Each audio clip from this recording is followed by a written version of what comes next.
आज से 2 साल पहले इसी रूम के कोने में बैठ के मैं ये सोच रहा होता था कि आर्टिस्ट बनने के लिए क्या करना पड़ता है। क्योंकि सिर्फ ड्राइंग का अच्छा होना काफ़ी नहीं होता, और भी काफ़ी चीज़ें होती हैं, काफ़ी ऐसी प्रॉब्लम्स होती हैं जो हमें फेस करनी पड़ती है। स्टार्टिंग में मैं यही सोच रहा होता था कि अपने पेरेंट्स को कन्विंस कैसे करूँगा, इसका स्कोप क्या होगा? अगर मैं आर्टिस्ट बन भी जाता हूँ, तो सोसाइटी को फेस कैसे करूँगा? और अगर आर्ट की फील्ड में आ जाऊँगा, तो इसमें मुझे क्या-क्या अपॉर्च्युनिटीज़ बनेंगी? क्या-क्या चीज़ें, इसका इसका स्कोप कैसे होगा? ये सारी चीज़ें मुझे स्टार्टिंग में क्वेश्चंस पैदा हो रहे थे। मुझे स्टार्टिंग में गाइड करने वाला कोई भी नहीं था। हो सकता है कि आप भी 18 से 20 साल की एज में हो और आपके लिए आर्ट बिल्कुल नया हो, आपको इसके बारे में कुछ भी नॉलेज नहीं हो, और काफ़ी प्रॉब्लम्स आपको फेस कर रहे होंगे। कुछ ना कुछ प्रॉब्लम्स आपको आ रही होंगी कि मैं इस चीज़ को फेस कैसे करूँ? और ऐसा भी हो सकता है कि आप मेरी तरह किसी छोटे सिटी से या गाँव से हो, जो आज तक किसी आर्टिस्ट से नहीं मिला, जो आज तक अपने क्वेश्चन का आंसर ढूँढ ही रहा है। तो इस वीडियो में मैं आपको हर प्रॉब्लम का सॉल्यूशन बताऊँगा कि कौन-कौन सी प्रॉब्लम आपको आ सकती हैं और कैसे-कैसे उसको डील किया जा सकता है। तो इस वीडियो को एंड तक ज़रूर देखना, क्योंकि इस वीडियो में आपको वो रास्ता नज़र आ जाएगा जो आप वहाँ से यहाँ तक आ सकते हो। सबसे पहले तो आपको एक जवाब ढूँढना होगा कि आप आर्ट कर किस लिए रहे हो?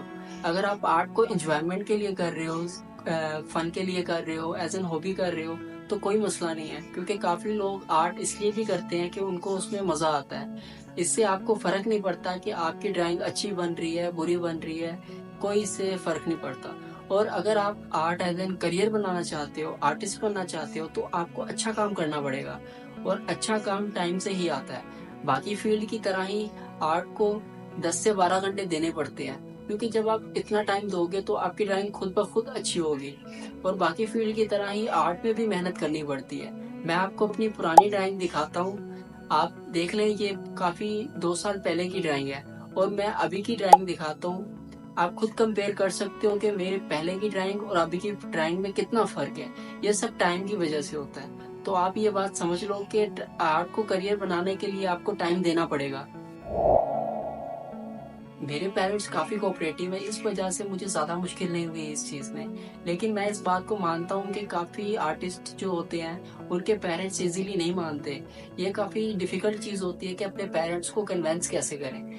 तो इसका मैं सॉल्यूशन आपको बताता हूँ। आप सबसे पहले आर्ट के बारे में रिसर्च कर लो, जितनी ज़्यादा हो सके। आपको पता होना चाहिए कि आर्ट के स्कूल्स कहाँ पे हैं, कॉलेज कहाँ पे हैं, आर्ट की फील्ड में कौन-कौन से सब्जेक्ट होते होते हैं, आर्ट में क्या-क्या कैटेगरीज़ होती हैं, पेंटिंग्स क्या होती है, ड्राइंग क्या होती है, आपको इन सब चीज़ों के बारे में पता हो। और दूसरी चीज़, आपको अपनी ड्राइंग भी अच्छी करनी पड़ेगी, क्योंकि जब आपकी ड्राइंग अच्छी होगी तो आप में एक कॉन्फिडेंस आ जाएगा खुद ब खुद।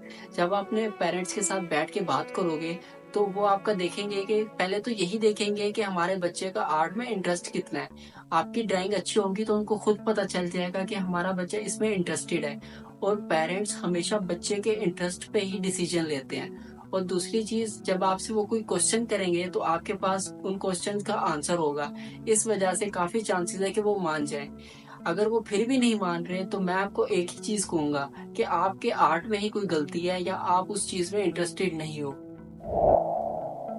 अगर आप सच में आर्टिस्ट बनना चाहते हैं, तो आपको इस बात से फ़र्क नहीं पड़ना चाहिए कि सोसाइटी क्या बोल रही है, लोग क्या आपको क्या कह रहे हैं, और इसका स्कोप कैसे बनेगा। आपको इस चीज़ से फ़र्क नहीं पड़ना चाहिए। आप बस अपने काम पे फ़ोकस रखो, इन चीज़ों को इग्नोर करो। स्टार्टिंग में मेरे साथ भी होता था। मुझे भी काफ़ी लोग बोलते थे कि तुम ड्राइंग, पेंटिंग क्या कर रहे हो? ये तो कोई ख़ास चीज़ नहीं है।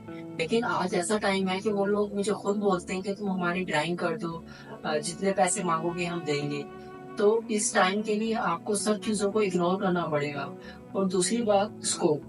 स्कोप हर चीज़ का तभी होता है जब तुम उस चीज़ में टैलेंटेड हो। आप खुद सोच के देखो कि इंजीनियर, डॉक्टर 4 से 5 साल लगाते हैं, उसके बाद से अर्निंग करना शुरू करते हैं। आपने कितने साल दे दिए होंगे? मैं आपको यही कहूँगा कि आप 2 से 3 साल आर्ट में टाइम लगाएँ, उसके बाद आप सोचें कि आप इस फील्ड में कैसे अर्निंग कर सकते हैं। जब आप 2 से 3 साल काम कर चुके होंगे, तो आपकी ड्राइंग खुद ब खुद अच्छी हो चुकी होगी, और आपको पता चल जाएगा कि आप आर्ट से कैसे-कैसे पैसे कमा सकते हो। और तब आपको खुद ब खुद अपॉर्च्युनिटीज़ मिलना भी शुरू हो जाएँगी। इसलिए अभी से इस चीज़ में कन्फ्यूज़ मत हो कि इसका स्कोप क्या होगा और आप कैसे अर्निंग कर सकते हो। अगर अपॉर्चुनिटीज की बात की जाए तो आज के टाइम में जितनी अपॉर्चुनिटीज आर्टिस्ट के लिए है, पहले के टाइम में इतनी बिल्कुल नहीं होती थी। पहले के टाइम आर्टिस्ट इस चीज का वेट करते थे कि वो बहुत सारी ड्राइंग बना के जमा करेंगे, एक गैलरी से कांटेक्ट करेंगे, वहां जाके जब उनकी एग्जीबिशन लगेगी उसके बाद वो जाके फेमस होंगे और उनको पैसे कमाने का मौका मिलेगा। लेकिन आज का टाइम बिल्कुल डिफरेंट है। मैं तो यही कहूंगा कि आज का टाइम आर्टिस्ट के लिए जितनी अपॉर्चुनिटीज बना रहा है इतना कभी भी नहीं था।